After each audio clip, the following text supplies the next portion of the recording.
Good evening, everyone. My name is Rafael Epstein. I'd like to welcome you all to the Wheeler Centre. I'd like to thank the Wheeler Centre for inviting all of us along, including Naomi Chazan and myself. We're hoping to have a chat to her for a good 45 minutes or so, and then there'll be a chance for everybody to ask some questions and elicit whatever you think you may be able to from Naomi once we've finished having a chat. What I thought I would start with, Naomi's had a pretty illustrious career and quite an interesting career, and is still obviously involved in interesting things like the New Israel Fund.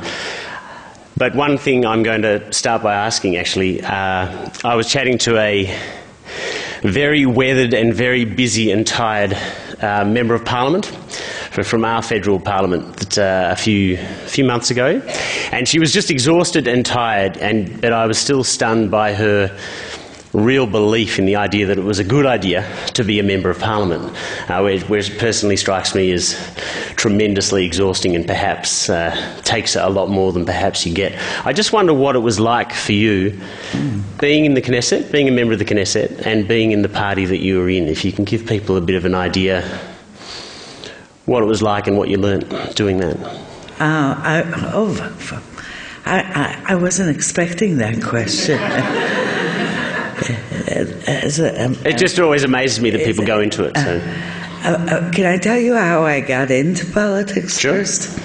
I actually, from the age of 4 to 45, only studied.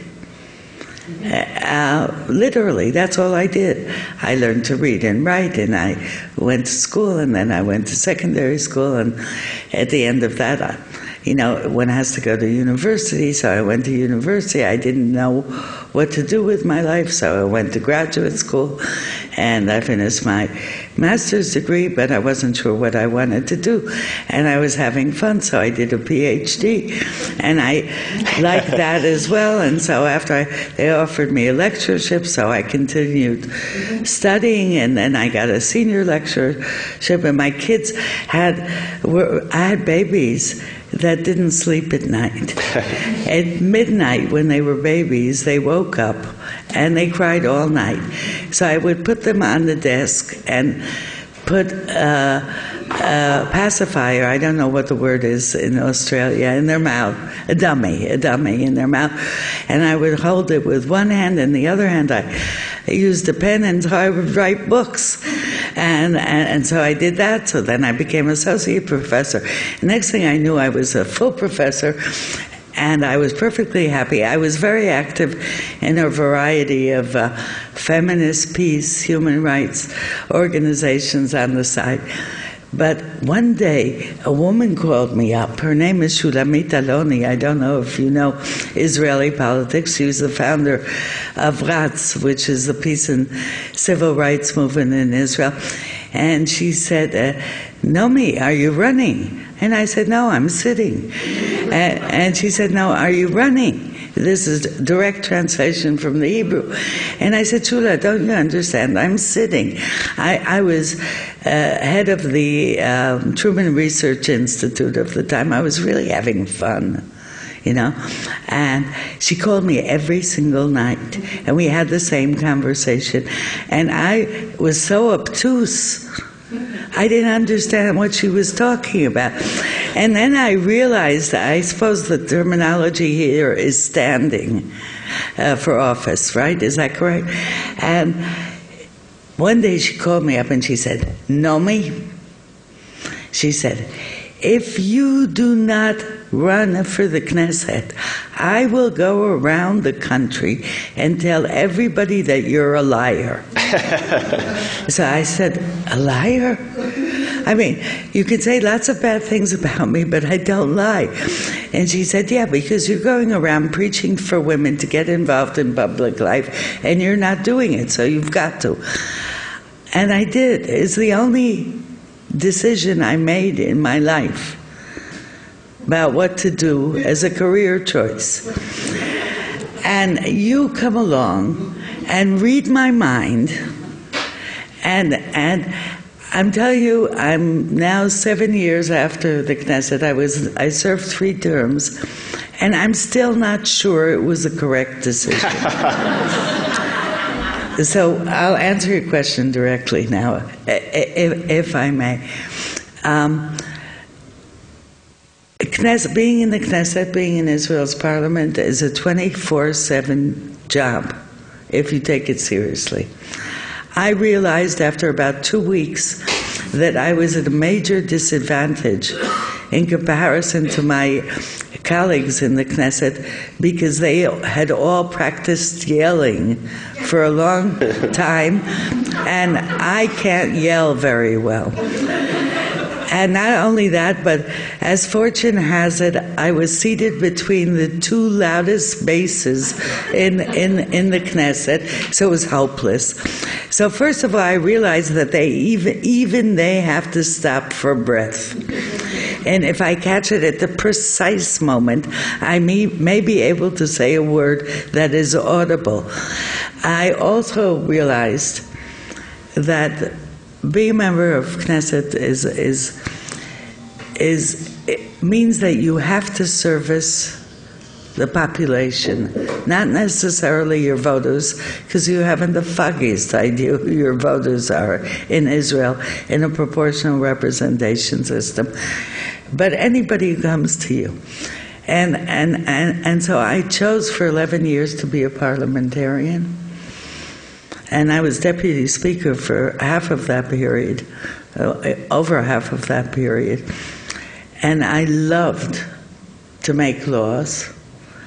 I discovered that you can actually solve problems by discerning a pattern of difficulties, defining and identifying the issue, and then resolving it.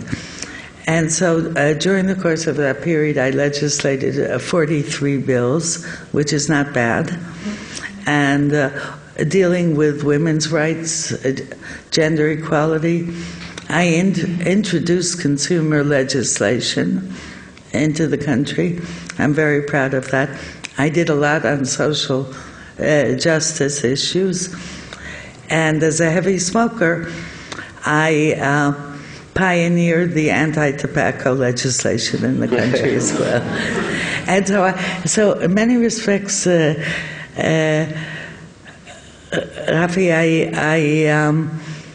I enjoyed that. It was fascinating. I sat on the Foreign Affairs and Defense Committee for 8 years. But I'm not sure that's It's just interesting that you talk about, identifying patterns and finding solutions, because the impression, of course, that most people have of Israel and its neighbours is that Israel doesn't identify patterns and doesn't find solutions, that everybody in that region doesn't do that. I wonder, when it comes to the situation that actually stops perhaps Israel getting somewhere on all the sorts of issues that you were working on, social justice and the environment and those sorts of things. I know it's a big question in many ways, but why does the identification of patterns and the finding of solutions stop once you start chatting to or negotiating with the Palestinians and everyone else? Once again, a superb question. And I tend to agree with the assumption that prompted the question, that for some reason on other issues we're capable of identifying challenges, understanding that an issue exists, and trying to find creative ways to resolve the issue, not for specific individuals or groups, but for society at large. Now that I'm president of the New Israel Fund, that's what we do. That is precisely what we do all the time. So why hasn't it worked for questions related to the conflict and specifically to Palestinian-Israeli relations? And by the way, I think that many Palestinians have the same problem. And my answer is because a rational approach to the conflict and to its resolution does not take account of what fuels the continuation of the conflict. And what fuels the continuation of the conflict, to a large extent, are emotional factors. And there are emotional factors of two sorts. Can I continue for a minute? And I'm talking about the Israeli side because I know it better, but I do have many Palestinian friends, and I detect the same type of emotional problems or issues with them. The first type of emotional problem is, look, everybody my age, which is of course very young, I'm still growing, in case you didn't realize, has, in my case, my life spans the history of the country of Israel. Not one of us has been untouched by the conflict. Sometimes very personally. Lost friends, children of dear friends blown up in terrorist attacks, family members injured in wars. You know, everybody in one form or another has had to deal with that. And on the Palestinian side also, at one point during the first Intifada, 10% of the Palestinian population was incarcerated. And each one has brothers, sisters, mothers, fathers, so you figure it out, okay? And the first emotional factor is all of us carry a psychological baggage which is just unbelievable. And it's very difficult to go beyond that, to make a leap and to apply your mind and your rationality to a problem because you have emotional breaks of this sort. So that's one kind.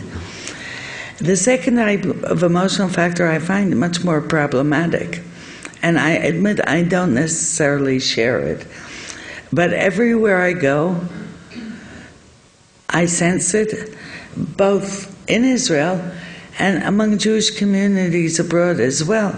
And there is a tremendous amount of trepidation, or if you will, fear.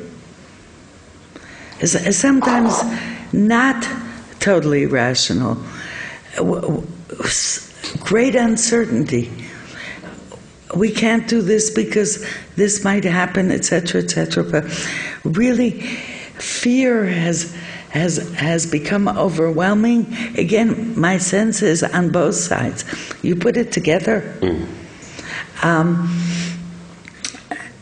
Nobody in any negotiating setting, and I've been in many negotiating settings, has factored in these two emotional factors or elements into the negotiations.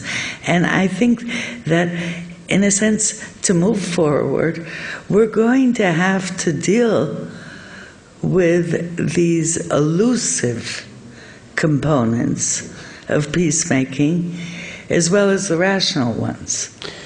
Look, I do want to get you to prognosticate a bit on recent things in the region. I am going to ask you about things like the Arab Spring and those sort of things, but I also want to try and cover a little bit of sort of, I guess, internal Israeli politics. Some people here will be intimately familiar with the New Israel Front's history and the battles it's had in Israel and the odd debate it's sparked here. I don't really want to retrace that ground, but I do want to bring up... I'm having too much fun. Exactly. I want to bring up the Goldstone Report in one sense. I don't want you to address it or correct it, but I do want to talk about it in terms of the way it gets discussed and your ideas on why it becomes such a topic for discussion. If you'll forgive me, I'm just going to read something that I read a few months ago in the New York Review of Books. So forgive me for not asking a question. That's okay. That's typically Jewish. So one of the issues clearly with the Goldstone Report was whether or not there was this deliberate policy of targeting civilians and whether or not Richard Goldstone retracted that. And someone wrote in the New York Review of Books, mentioned a part of the Goldstone Report that they didn't retract, and that was the fact that Operation Cast Lead in 2009 in Gaza actually began with an attack on a whole lot of policemen in Gaza who were at their induction ceremony. And the article says that some 89 were killed along with members of their family who'd come to attend the celebration. The majority were not known Hamas fighters, but simply police cadets, some of them apparently trained as traffic cops or for other minor, clearly non-combatant jobs, including 5 who were musicians in the police orchestra. I just wonder... Is that David Shulman? Yeah, that's David Shulman. And he goes on to talk a lot about the fact that the facts of what is reported in the Goldstone Report and the way that a policy of having absolutely no harm can come to our soldiers is just as important a discussion as the people who are very angry with the Goldstone Report because it says there was a deliberate targeting of civilians. Now, with that in mind, I wonder why the language of whatever policy Israel has towards civilians in an armed conflict, why does that become the thing that really pushes people's buttons in the debate about that sort of operation? And really it's a wider discussion of how Israel treats the Palestinians in a general sense. Which people's buttons? I'm trying to understand. Well, I guess the debate, people were furious with Richard Goldstone for saying that the Israeli army was deliberately targeting civilians. Whether or not there's a policy there, I suppose David Shulman's argument is that a whole lot of people died, and the real question is to ask if hundreds of Palestinians died, including children. Isn't that the sort of question we should be asking ourselves, and not what was the exact language that was used when the Israeli army sort of decided to have some sort of policy when they went into Gaza? I'll answer on 2 levels. If I understood the question, which I'm not quite sure I did, but nevertheless, I'll try. And one level you mentioned several times, but I want to highlight that Richard Goldstone signed the report that's known as the Goldstone Report, where the most damning thing for Israel was that Israel deliberately targeted civilians. And he retracted that in his Washington Post article. And I think it's very important because I don't think Israel deliberately targeted civilians. So that's one level. I have to confess, I was one of the few Israelis that was opposed to the operation. And I was opposed to the operation because I did not want the result that I feared would happen and eventually transpired, which would be the death of many more Palestinian civilians than Israelis. And it's the first time I found myself in a dilemma. And I'm sharing the dilemma with you, and I'll actually ask you a question, if I may. Every country, sovereign state, has the right to defend itself. And the rockets on Sderot in the Negev were creating hell in the lives of Israeli civilians. I have seen, and some of our organizations have treated traumatized kids who absolutely cannot sleep. And therefore, I could argue very strongly, and still would argue very strongly, that Israel justifiably had the right to defend itself. But where does the dilemma come in? Did it have to engage in operation to do so, and in what manner?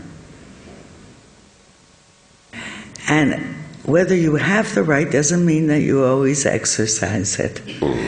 Especially if you're exercising that right wreaks havoc in innocent civilians on the other side, undermines your moral high ground, which is tremendously important, and exposes you to international condemnation in an extremely sensitive period. And I must admit, I'm one of those people, I don't know if you are, but I argue with myself in the shower. I even got a notice from the water company in Jerusalem that I've got too much water because I'm using too much water because I'm dealing and grappling with these issues. There's no good answer to that question.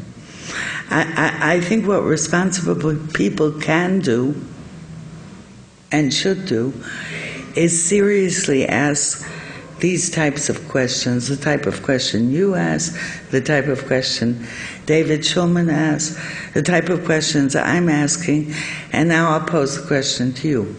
What would you do? Oh, I have no idea. That's why I ask questions and don't answer them. It's much easier. All care, no responsibility. But I also want to know why you think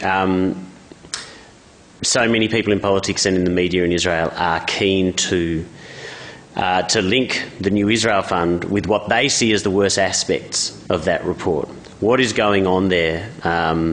What's behind that? I think I saw something in Haaretz either in the last week or so that they're even trying to stop some of the organisations that the New Israel Fund supports financially getting access to people using some of their national service time in those organisations. That's right. Which seems to be quite that's a really, you know, at a philosophical level, that's a really sort of meaty attack. I just wonder what you think is driving them.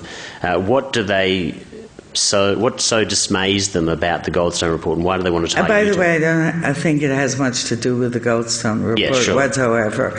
The Goldstone Report was a handle. It was a handle for attacking the New Israel Fund, but not really even attacking the New Israel Fund or me personally. By the way, this poor little face had a horn on it, and billboards and bridges were with this horn for about a month last year. And maybe you should also explain all the different groups that you do fund at some stage. Which I will. Don't worry. I know why I'm here. And I don't get paid for it either. It's a volunteer position. But the attack was on primarily human rights and civil rights organizations. And let's be very clear about that. And the source of these attacks, and they are persistent, against human rights and civil rights organizations and civil society in general in Israel, is coming from right-wing groups who do not want to find a solution to the conflict, frankly oppose a two-state solution, which is accepted by the majority of the people of Israel, and feel they need to find a scapegoat. And there's nothing more convenient than finding a scapegoat. I'll put it in other terms.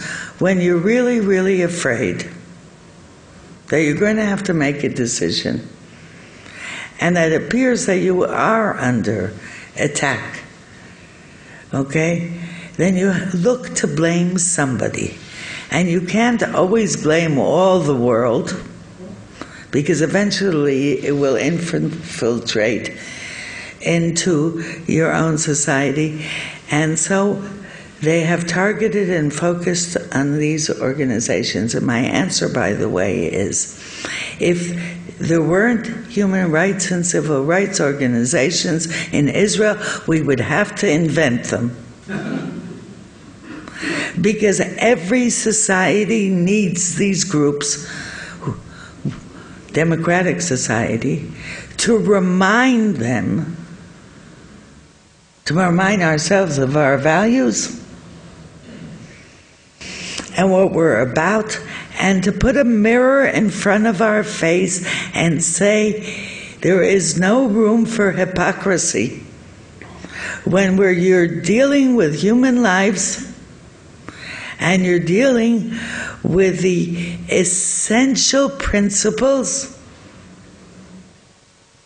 of justice and respect for the other and human decency. So the New Israel Fund did establish, at the time, almost every civil rights and human rights organization in Israel. We've established almost every single, jump-started almost every single social justice organization in Israel, religious pluralism, coexistence organization, women's organizations, the entire environmental movement in Israel, and most recently those organizations dealing with refugee rights in Israel. In the last 30 years, we've jump-started over 800 civil society organizations. I think it's the greatest contribution to making Israel better and to making Israel democratic. And I think the more securely democratic Israel is, the better its chances of survival. So I must admit I'm very proud of being attacked for these things, and I've never taken it very personally. If I can use the civil rights groups and the groups that you started or helped jumpstart in Israel, a lot of what's going on in Egypt and Tunisia, I think Syria is a little bit different in some ways. A lot of that is about a real demand for those very basic sorts of human rights. And I suppose the fear you were talking about before, is that all of those concerns get trumped by the sort of the 1979 Iran type of scenario. That's often the fear inside Israel. I wonder what you think the changes in Egypt and Tunisia mean for Israel, and whatever's going to happen in Syria means for Israel. And I wonder also what you make of the Israeli government's response to those changes so far. Those were three questions rolled into one. You know, these journalists are sneaky. But each one of the questions is good, so I'll answer them seriatim. Okay.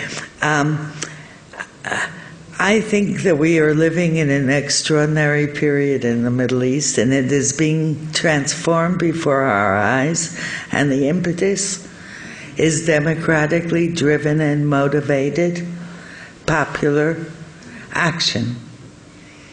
I hasten to add that I don't think that the outcomes are necessarily going to be all democratic. I think they're going to be very varied, and you pinpointed the two countries that have very good chances of establishing democratic regimes. Tunisia more than Egypt, probably. That is amazing. Within a year, the Middle East is going to look different than it has for the past 5 decades. And we cannot underestimate the significance of that move. It's just incredible. So I don't take it lightly. By the way, one of the most interesting things is just since I've been in Australia, I've got messages from the Egyptian initiators a lot of the initial work came on the internet, on Facebook. These are Facebook revolutions in many respects, asking to have contact with Israeli civil society organizations. So there are actually new connections being forged. I find the government reaction quite puzzling, the Israeli government reaction quite puzzling, because for years I couldn't answer the question that was posed by everybody who didn't want to make an agreement. basically saying, how can we negotiate and sign agreements with authoritarian leaders? Democratic societies should make peace with democratic neighbors. Let the Arab world democratize, and then we'll make peace. Let me very quickly add that the two lasting peace agreements we have were made with authoritarian leaders. But leaving history aside, when there are democratic uprisings, all of a sudden, the Israeli government is in love with authoritarian Arab leaders. Now, really, that was quite beyond me for a while. I don't think it's a wise approach.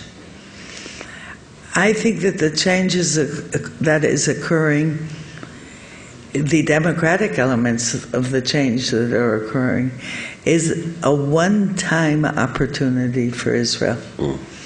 And in many respects should be embraced. I would really embrace it.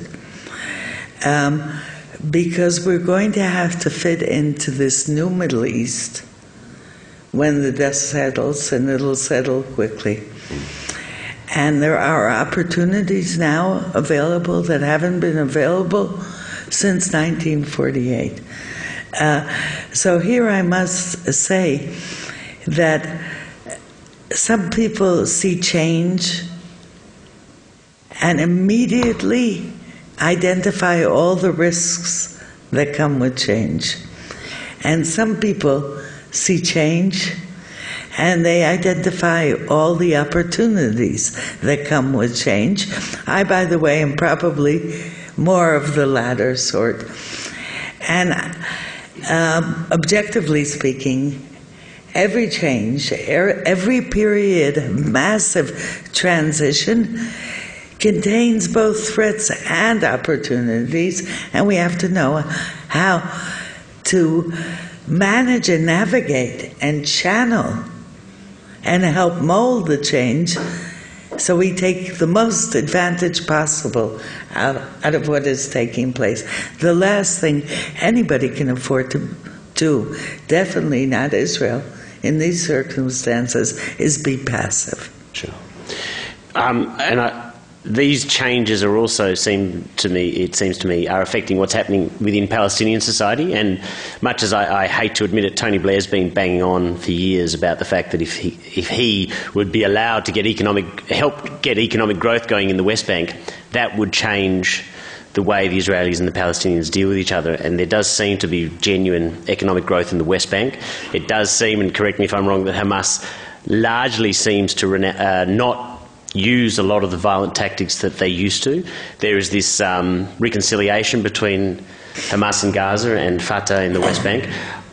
I wonder if you think that those things also present opportunities. Do you think they are sort of genuine and substantial changes? Because again, there are many people in Israel who say, well, actually, yes, there's genuine changes there, but the reason there's genuine changes there is we kicked them hard in 2009, and that's the reason we're getting genuine change. So I wonder both what you think the causes of those changes within the Palestinian national movement is and what effect it might have on Israel.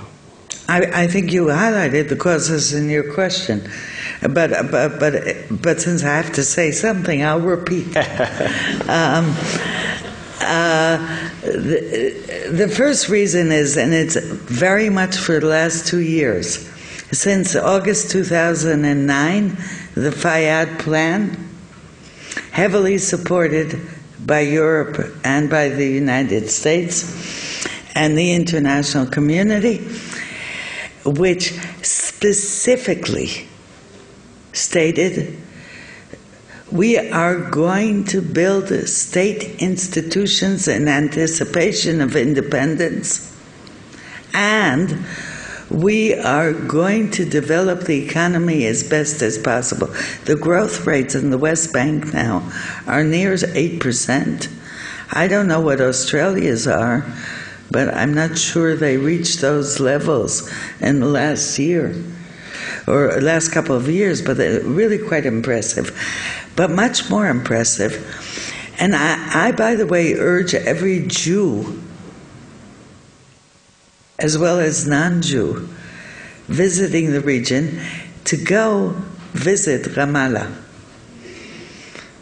just to see what's happening there. They are constructing houses and apartment buildings, and there are stores and shopping malls. The place is flourishing, but it is also very safe. And part of what is going on is that a lot of the quiet on the West Bank is a result of self-policing by Palestinian policemen in coordination with the Israeli military. People stop talking about that, but this is what's going on. So that's one set of answers. By the way, the quiet from Gaza is a tactical decision of the Hamas government on a totally different level. And here I go again. For the past decade, every Israeli government has said, we really can't sign a deal with the Palestinians because the Palestinian Authority doesn't really represent all the Palestinian people. Then when the Palestinians establish a national unity government, and by the way, the candidate is still, last I checked the internet, the same Salam Fayyad. And we say, no, we can't talk to them because Hamas is a terrorist organization. So it's a little confusing, and if you're confused, you should be. To put in other terms, the second answer to your question is strategically, the Palestinians had to establish a national unity government because they cannot conceive of Palestinian independence except simultaneously in the West Bank and Gaza. For Israel, strategically, if we make a peace agreement, a negotiated agreement, and we are all committed to do so, every single official spokesperson is committed to do so, it is in our strategic interest that it is made with all factions of the Palestinians. So, if you ask me if the Hamas is my cup of tea, hey, I'm a woman. I have problems with people who won't shake my hand because I'm a woman. There is no great enlightenment there. But then again, there's some Israeli politicians that I served with that for the very same reasons never shook my hand and won't shake my hand as well because I'm a woman. Good Friday was possible in Northern Ireland when people realized that you have to be as inclusive as possible, and when you are, I will succeed. I will give people a chance to ask some questions too, but there's a horrible trend in Australian interviewing on radio or television. The final question is always, what will it mean for interest rates? What will it mean for interest rates? It's just this very boring question that gets tacked onto every interview. But the important question whenever you're talking about this, of course, is that no matter what happens in Israel or amongst the Palestinians, what America does, of course, is crucial. I wonder if you think that the kerfuffle over Obama talking about 1967 borders, just before Benjamin Netanyahu went to talk in America, was there a real, genuine concern about that? Do you think that is really America sort of toughening its line or trying to push Israel genuinely towards a negotiation? Or do you think that President Obama is going to invest a lot of energy in trying to push the two sides together? And do you think that was a sign of it? First of all, there's nothing surprising about it.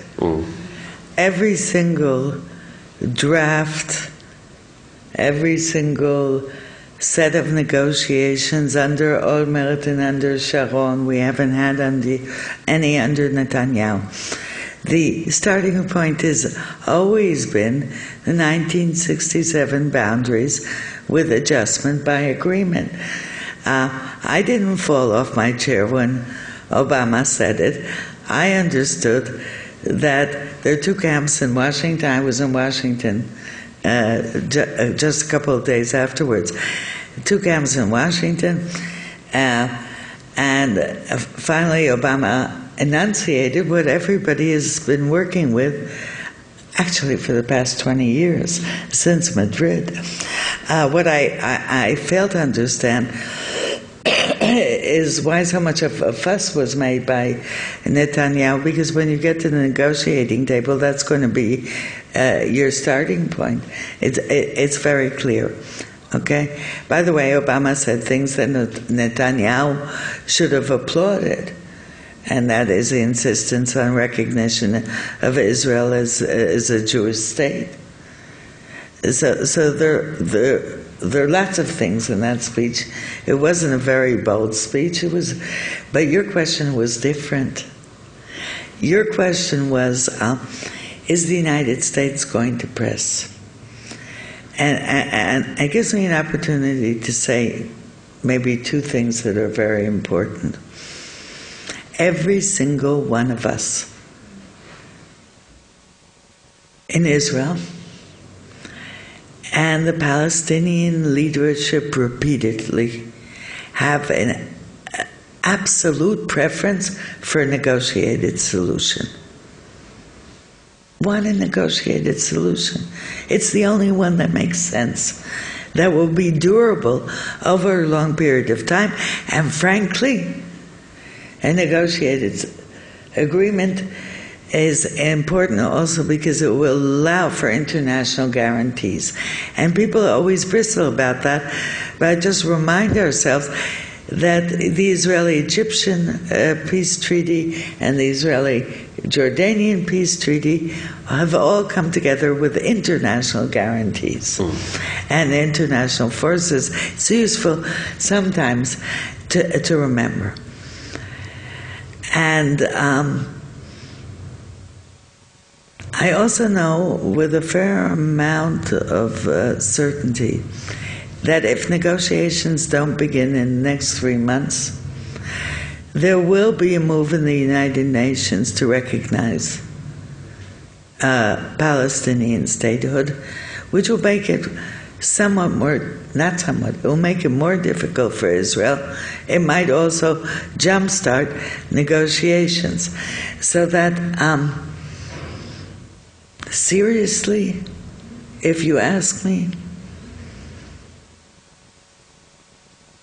because of the Arab Spring and because of the shifts in options on the Israeli-Palestinian front, I am increasingly convinced that this is the most momentous period in Israel's history since 1948, because we have to make decisions, and if we don't make decisions, we've made a decision, and therefore a lot of the discussion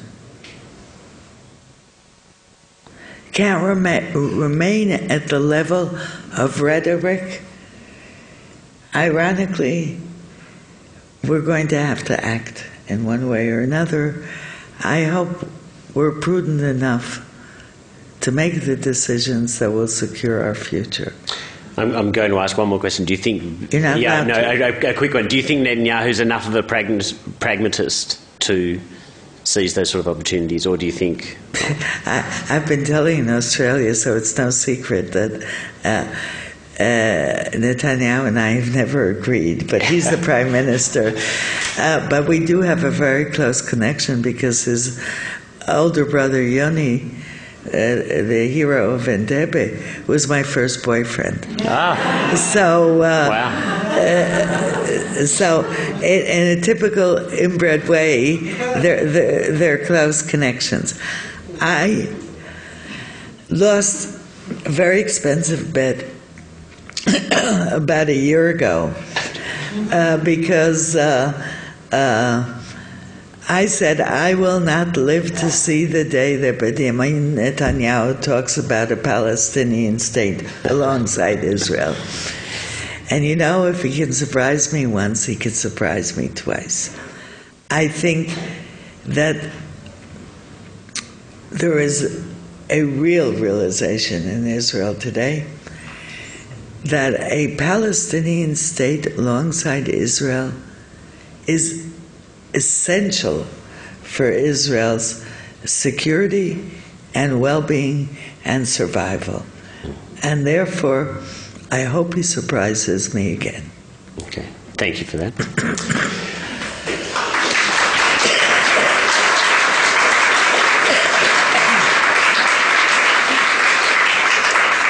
I'll just allow Naomi to take a breather. But what I would ask you to do is just put your hands up if you'd like to ask a question. I'll point to whoever I'm going to choose, so forgive me if I don't point to you. And do please wait for one of the microphones. Mr. Baker, familiar face in the crowd. One comment, just, I don't know if it's an update, but at least in Haaretz over the last 24 hours, it's been reported pretty strongly that Fayyad's been totally rejected by Hamas. So yes. It would be lovely to sort of accept your optimism on that, but who knows. But going back to Obama for a second, my view, I'd like your opinion anyway. Do you think Obama should have been a bit more forceful or gutsy in pointing out in his first speech that in the context of a two-state solution that he'd articulated, the Palestinian right of return, that given what he had done, actually he probably raised the bar unrealistically, that he should have already said the Palestinian right of return would have to be realised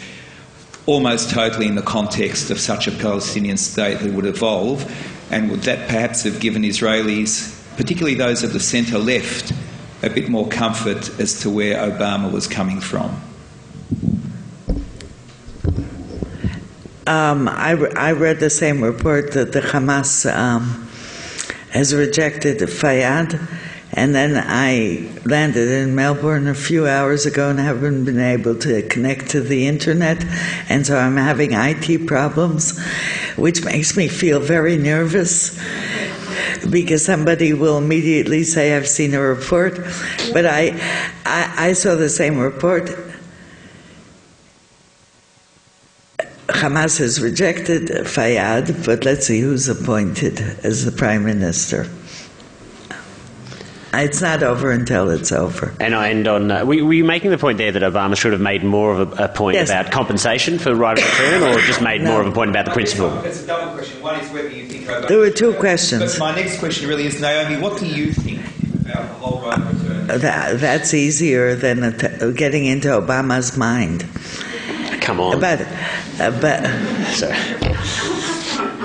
But you didn't ask that question originally. You just stuck it in now. I noticed that.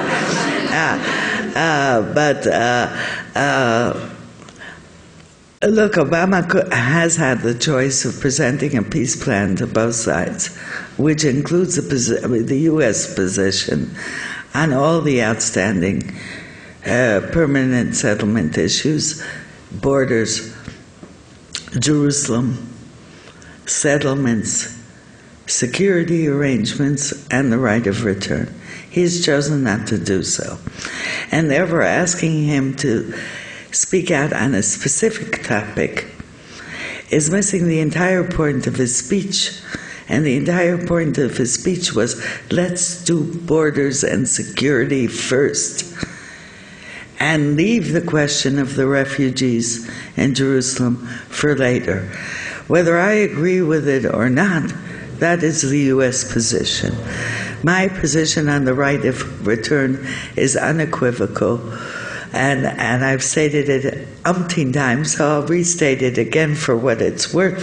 And I think that the right of return of Palestinians must be to a Palestinian state, period. I think that one way of dealing, and I want to immediately follow that one way of dealing with the right of return and with the amazing emotional problems of Palestinian refugees and of refugee status is for Israel also to understand, and maybe Palestinians as well, that we share responsibility for the creation of the problem. And here I've taken a chapter from Australia. You know that sometimes saying you're sorry,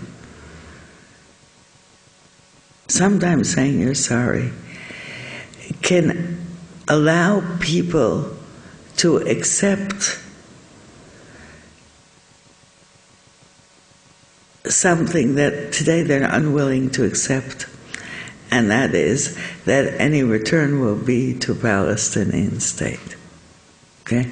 That's one of the things, basic elements of a two-state solution. But it has to come with something else, and that is some sensitivity to refugee status. And who knows better about refugee status than many of us who are children of people who came to Israel precisely for that reason. There's a hand all the way down the back there. Oh, that's far away. I can't see. Do you mind standing up? I don't mind standing. Naomi, welcome back.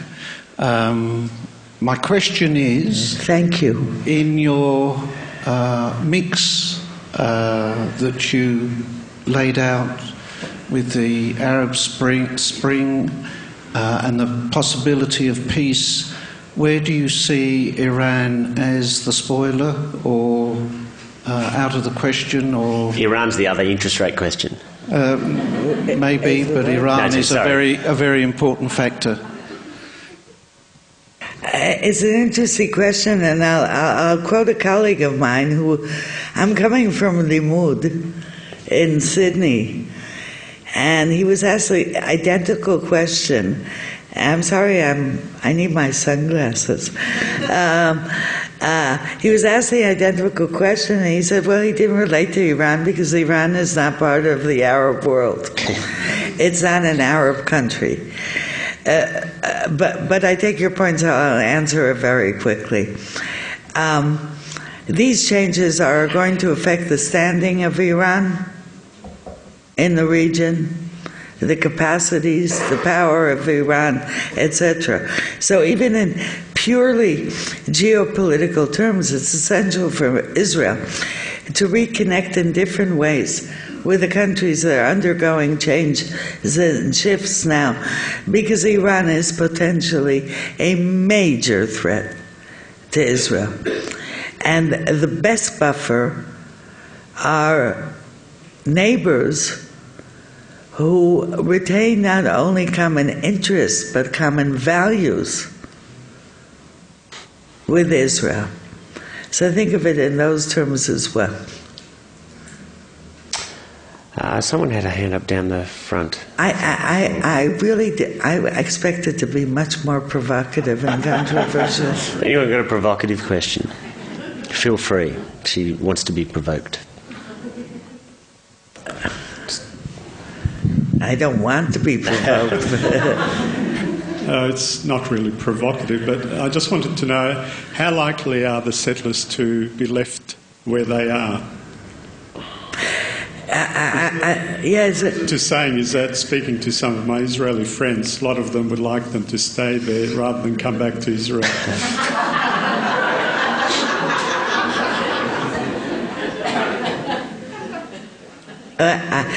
I suppose it's no secret that I've been one of the most consistent opponents of the settlement enterprise for the past 40 years.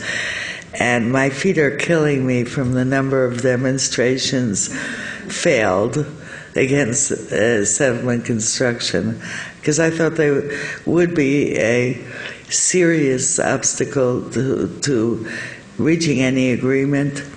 And unfortunately, I hate to be right, at least in these kind of cases.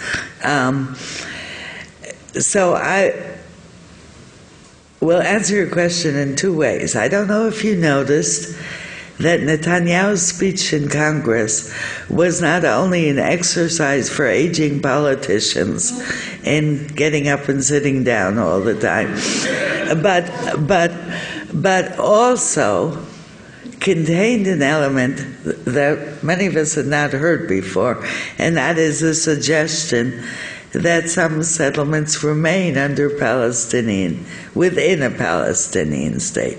So the idea is not so outrageous, but I think your question was tongue-in-cheek. I have talked about this to Palestinian negotiators over the years, and I said, why dismantle? Why evacuate? The best way to keep a democracy flourishing is to have a minority in your midst, or several minorities that you have to protect. It keeps you on the straight and narrow. And they looked at me and they said, who are you fooling? You want the economic settlers to go back to Israel, and you want to leave us with the ideologues. If you reverse it, we'll accept. Okay. Yeah, I don't know where I'd like them to live either. I'd like to, unless there's another question, I might, oh sorry, there's one more. This isn't a question. I'm a member of Women in Black in Melbourne, and I've stood in New York, and I've stood in Haifa. And I just want to say to you, this is the first time I've heard you speak and have seen you face to face. I want to thank you for the grace and the dignity of your being, and to let you know how much hope you give us who stand on street corners, women far from the seats of power we are seen to be, but we are close to the heart of what it will take for us to survive each other's histories. So I am so moved to hear you. And I just have to say, you had horns on your head, and here in Melbourne there's something called a shit list, and those of us I wouldn't know what the first word was. As a proud member on it, it's just to say it's a long way, it's a long trip to come here, I know, but we need you so much. And so I just want to thank you. Thank you. Thank you very much.